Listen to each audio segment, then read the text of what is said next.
Hello, I'm Toycat, and we are in the last few weeks of development for the summer drop, and interestingly we're seeing the focus shift from new features to heavily tweaking an existing one, namely Vibrant Visuals. These tweaks show that Vibrant Visuals is going from an experimental side project to a very real part of the summer drop, at least for Bedrock, confirmed by not just how much work they put in and the fact that it's the default, but also by Smokey Stack right here. Today we're going to talk about what we know about Vibrant Visuals already, what has changed today, and how that is going to affect the future. Yes, even for Java players, it's an important thing to dive into, and that's why we're doing it on this channel right now. With that said, make sure to subscribe if you want to see more of these videos, and let's get straight into it by mentioning what Vibrant Visuals is. If you've been living under a rock, it is a brand new graphical setting that can be turned on for all enabled devices. That is quite some list depending on where you play Minecraft, but it will be turned on by default, but it can just be turned off because it's a setting like any other. There are many parts of this, which include more realistic lighting and shadows. This means that the shadows in your world will actually represent where the sun is, and they will change as the sun rises through the sky and as mobs move through the world.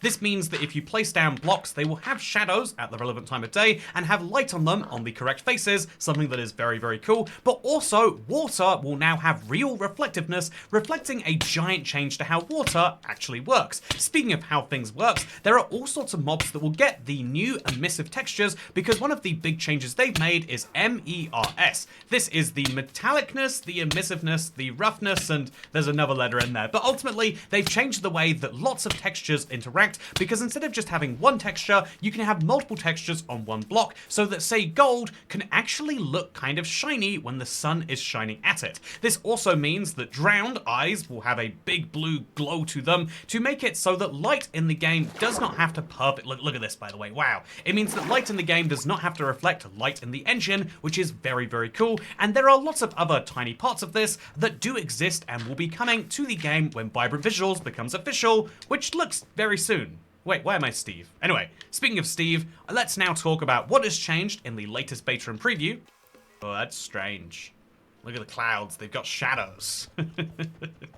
Because at time of recording, beta preview 1.21.90.23 has just come out, and as you can see from the image they decided to use to promote this, Vibrant Visuals is clearly the focus, adding to our argument that that's the main thing they're working on, but they also did make quite a few other interesting changes, the first of which is the locator bar, which has been de-experimentified. It used to be, until literally last week and the previous beta, that you could go in, and as you can see, there is this little toggle, but now if we do the same, it's not there, because the locator bar is on by default. That means it's going to be a part of this update. The second change they made is towards the it's towards equipping a harness onto a ghast via a dispenser, which is absolutely monstrous to do. I've only managed to do it successfully once, but if you do this, it will no longer render as invisible. Also, they fixed an issue that I know everyone's been having, especially me, with the latest update that came out yesterday, and it's the fact that when you're sprint attacking, sometimes all of your momentum gets randomly removed. It kind of feels like the game is bugging you back in time, but it's apparently your momentum being removed. They've now fixed that, and also they fixed a crash happening on PlayStation 5 with leashed entities. They fixed bugs with ghast. They made it so slimes and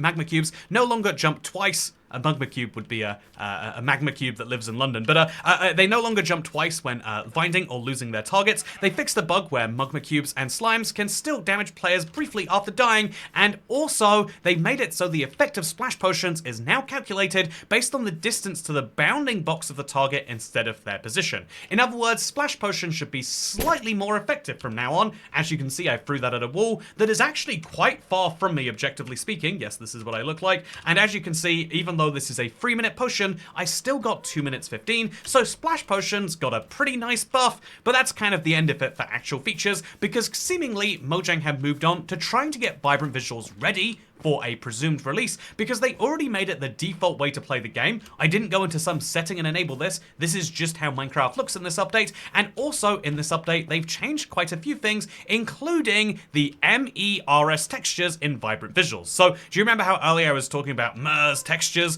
Well, basically, they've updated those for quite a few blocks. What blocks am I talking about? Well, I'm glad you asked, because here are the changes that they've made to Vibrant Visuals, the most notable of which is to make the glass block more reflective. Now, this is a really cool sounding change to be able to see things reflected off of glass. However, personally, in my testing so far, oh, actually, you can sort of see it there. Do you see how the sun is being reflected off that block? just a little bit, well, that is a change being made. It's only really noticeable at some angles. The angles I've tried haven't been so successful, but they've also tweaked the metallics on the cauldron and the ancient debris. This should lead to the same effect happening for both of these blocks as well, and interestingly, they've then decided to tweak the emissiveness of eye blossoms. This is because eye blossoms are meant to now be a lot more visible, even while in the dark. So if I set the time to, say, midnight, just to keep things simple, you should see that these are a much brighter thing, which actually is a really cool way to take a feature from the last update and add even more atmosphere to it. I kind of like that. They also fixed an issue of leather armor having a stripe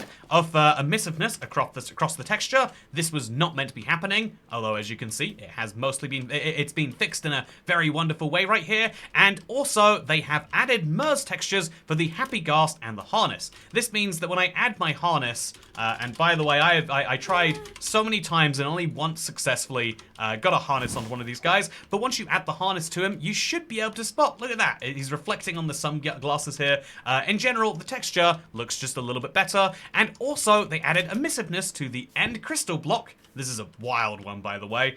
Should make the end look a little bit better. We'll come back around to that later, by the way, because they've added end flashes back there. But also, interestingly, they've decided to do the same with glow lichen, making them slightly less emissive. Well, what they actually said is they've adjusted the glow lichen block's emissiveness. I think that in the previous betas, they were so bright from a distance that you'd see them from the other side of a cave and be like, that's definitely diamond. It was very blue, whereas now it's a bit more grey-blue, grey-green. I don't know what color you describe this. Green is what I would say it is now, which is perfect because you're unlikely to mistake this for, at least in my opinion, you're unlikely to mistake this for a diamond, or at least less likely to now, which is the bane of all of our existence, and I'm glad Minecraft have fixed it. So yeah, as far as what else they've done, well, there's a whole list of changes I can show you here, but the most interesting of all of these was the fact that vibrant visuals would sometimes apply to worlds that did not, correctly support it. All sorts of particles were not rendering correctly, and now will. Reflections no longer cut out abruptly, and this is one that drove me crazy. I had a whole video for Sunday that I got like halfway through and then just couldn't work out why it was missing. The end flashes were just randomly removed from the last beta and preview. I thought I was crazy. It wasn't listed anywhere on the changelog, but they've re-added it back now, which means the end won't have the same moodiness all the time, because the end, this is the official design for the end. It has these flashes to represent supernovas, a huge change to Minecraft that will be official. They clearly think it's official enough to put into the game, and so that is one of the big ones they've made in this update. Again, lots of other things to do with clouds and whatnot, but basically, Minecraft have put all of their work into this week's beta and preview, outside of some more minor bug fixes, into making vibrant visuals better, which makes it clear it's the, the headline feature, the flagship feature, if you will, of this particular update, and that raises the question then of what next? What happens now? So, to reiterate, when Vibrant Visuals was first announced, it had no release date and no real release plan. They distinctly announced it separately to the Happy Ghast. However, now we can see that there is a clear sign Mojang are trying to get Vibrant Visuals ready for the summer drop. It would be really hard for them to re-add it, not just to experimental and to undefault it, but also, as we've seen from this Smoky Stack tweet, they've literally moved all of the files around, and so it looks as though the big feature in this update is going to be a vibrant one. This is interesting then that they wouldn't call the update 1.22, but instead 1.20, 1.90. It's going to be the update that changes the way Minecraft looks forever, at least if you play on Bedrock. For Java players, this is going to be kind of like the Bundles of Bravery update, where half of the features, more or less, aren't going to be play-aroundable for them, and so this is going to be a smaller drop for Java players than for Bedrock. But then again, I think that when it comes to Java players' thoughts and updates, there are more Java players who are very, maybe because of mods, but are very much like, it was great playing 1.16. Why did anyone even ever upgrade anyway? It was perfect just the way it was, I tell ya. But like, that's the sort of thing that you'll tend to see more in the Java place, and so maybe that is the better way of doing things, but it does represent an interesting shift in the drop system, which means that it's now not just a weird mishmash of features from drop to drop. Again, this is a graphical update. The one before it was a regular update. Who's to say what's coming next? So we really don't know what to expect from drops, and also, between Bedrock and Java, we have a huge huge parity break that seems as though it's going to be only added very, very slowly over there. At some point, vibrant visuals will be available in Java, but certainly that point isn't now. But for now, what we can say is they are working on fixing a lot of the flaws that vibrant visuals has. If I can use this moment, if any Mojang developer has watched this video, please work on the never and the end. There is no one brightness setting that works perfect in the overworld and in both of those dimensions, and personally, I think the changes to the end are absolutely shocking. That's why I thought, again, I literally made half of a video on Sunday, concluded they removed the end flashes and thought, well, I guess that kind of makes sense. They were a fun idea, but now they've re-added them, it means they're making a huge lore change to the end, and I think there's a lot to be said about that. And if you'd like to do so, make sure to leave a comment down below, because we'll be able to answer those in Q&A Saturday. Otherwise, like, favorite, subscribe, and you can watch my stream, which is probably going on right now. I'm playing some super flat survival in 12180. It's